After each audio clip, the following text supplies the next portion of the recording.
സ്വധർമാൻ അനതിക്രമ്യ ഭുവി വർത്തേതയോ ഗൃഹീ ദേവരാജ സമപ്രേംണ സ്തൂയതേ സർവദേഹിഭിഃ.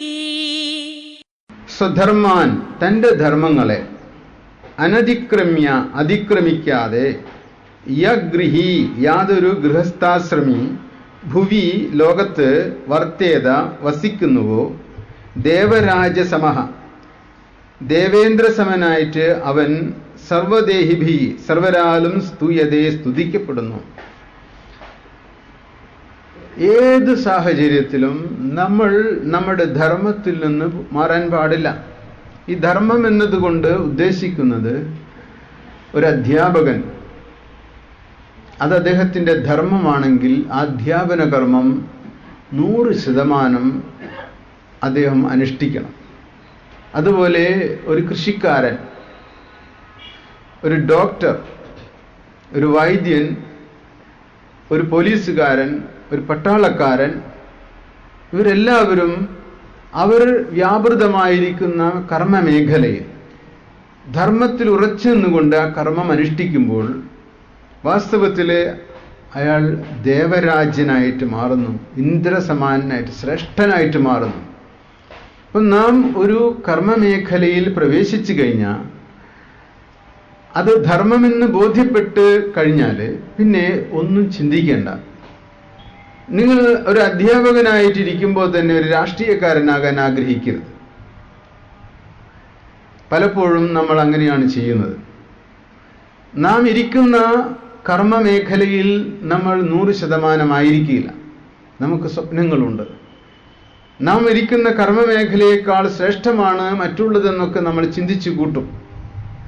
അങ്ങനെ നമ്മൾ ചെയ്യുന്ന കർമ്മമേഖലകളെ നിന്ദിക്കുകയും നാം അതിനേക്കാൾ ശ്രേഷ്ഠമെന്ന് വേറൊരു കർമ്മമേഖലയെ മനസ്സിലാക്കി സ്വപ്നം കാണുകയും ചെയ്യുമ്പോൾ യഥാർത്ഥത്തിൽ നാം ചെയ്യുന്നത് സ്വധർമ്മ നിന്ദയാണ്. ഈ സ്വധർമ്മ നിന്ദ കാലങ്ങളിലൂടെ കുമിഞ്ഞുകൂടിയിട്ട് നമുക്ക് നമ്മളുടെ കർമ്മങ്ങളിലും ധർമ്മത്തിലുള്ള വിശ്വാസം നഷ്ടപ്പെടും.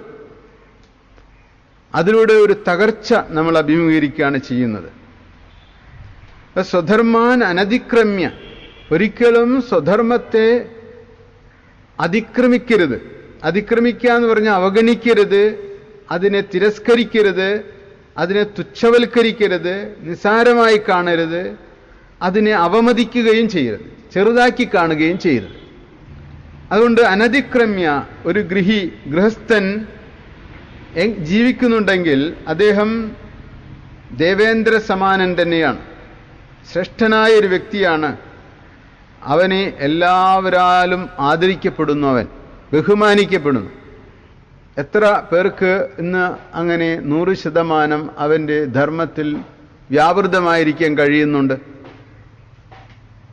പലരും അവൻ്റെ പൊട്ടൻഷ്യലിൻ്റെ ധർമ്മ നിർവഹണത്തിനുള്ള ശക്തിയുടെ 10% പോലും ഉപയോഗിക്കാത്തവരാണ്. അത് 50, 60, 70, 100% ഉപയോഗിക്കാൻ കഴിയുകയാണെങ്കിലോ അവന് ഈ ലോകത്തിന് പല പല കാര്യങ്ങൾ ചെയ്യാൻ കഴിയും. ലോകത്തിൻ്റെ ദുഃഖം മാറ്റാൻ കഴിയും, തൻ്റെ ദുഃഖത്തിൽ നിന്നുള്ള മോചനം കണ്ടെത്താൻ കഴിയും. അതിലൂടെ സർവരാലും ബഹുമാന്യനും സ്തുത്യർഹനുമായിട്ട് ഈ വ്യക്തി മാറുന്നു എന്ന് ഗുരു പറയുന്നു.